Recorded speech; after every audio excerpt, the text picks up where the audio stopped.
Yes, ഞങ്ങൾ തന്തവൈബുള്ള 90 കിഡ്സിനെ പഠിപ്പിച്ച ഞങ്ങളെ അധ്യാപികയാണത്, ടീച്ചറമ്മ. മനസ്സിലായോ? നിങ്ങളെ കൂട്ടത്തിലുള്ളവര് തമ്മിലടിച്ച് മരിച്ച ഒരു വിദ്യാർത്ഥിക്ക് വേണ്ടി എത്ര അധ്യാപക സംഘടന നിരത്തിലിറങ്ങി? നിങ്ങളൊന്ന് ആലോചിച്ച് നോക്കിയേ.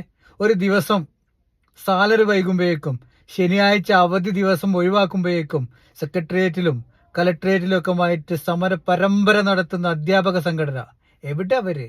അവർക്കൊന്നും അഭിപ്രായമില്ല ഇതില്. അവർക്ക് വാർത്താക്കുറിപ്പ് ഇറക്കണ്ട, ഫേസ്ബുക്കിൽ പോസ്റ്റുകൾ ഇടണ്ട. കാരണം അത് അവരെ ബാധിക്കുന്ന വിഷയമല്ലല്ലോ.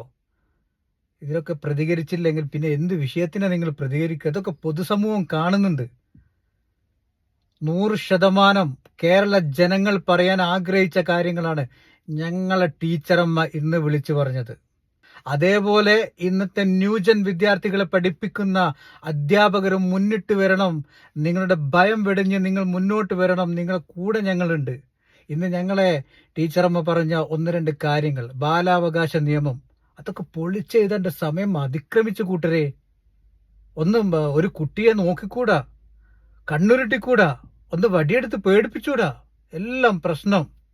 ഇന്ന് അവിടെ സമരം ചെയ്യാൻ വന്ന രാഷ്ട്രീയ പ്രസ്ഥാനത്തിന്റെ ചുണക്കുട്ടികൾ, അവർക്ക് ഹൃദയത്തിൽ നിന്നും അഭിനന്ദനം നേരുകയാണ്. നിങ്ങളെപ്പോലുള്ള ആളുകളാണ് നമുക്ക് വേണ്ടത്. അവരെ പോലുള്ള ആളുകൾ മുന്നിട്ടിറങ്ങുമ്പോൾ നമ്മൾ അഭിനന്ദിക്കാതിരിക്കാൻ പറ്റില്ല. രാഷ്ട്രീയമൊക്കെ മറക്കുക. ഇത്തരത്തിലുള്ള പ്രതിഷേധങ്ങൾക്ക് ജനങ്ങൾ കൈകോർക്കുമെന്നുള്ള കാര്യത്തിൽ യാതൊരു തർക്കവും വേണ്ട. അതിൽ ആരെങ്കിലും മാറി നിൽക്കുന്നുണ്ടെങ്കിൽ അതും ജനം തിരിച്ചറിയും എന്നുള്ള കാര്യവും നിങ്ങൾ മറന്നു പോരുത്. അവരിനിപ്പോ പരീക്ഷ എഴുതിക്കാണ്ട് തിരിച്ചു കൊണ്ടുപോയി. ഇനി എന്തൊക്കെ ഓപ്ഷനുകളുണ്ട്?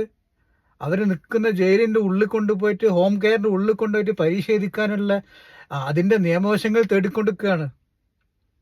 അതേപോലെ ഇതിന്റെ ചൂടൊക്കെ ഒന്ന് കെട്ടിറങ്ങുമ്പോ സേ പരീക്ഷ എന്നുള്ളൊരു ഓപ്ഷൻ ഉണ്ട്. അങ്ങനെ പല ഓപ്ഷനുകളും വില മുമ്പിലുണ്ട്. അതുകൊണ്ട് ഞങ്ങളൊരു കാര്യം പറയാ, ജനങ്ങൾ ഇതൊക്കെ കാണുന്നുണ്ട്. ജനങ്ങളെ വിഡ്ഢികളാക്കരുത്.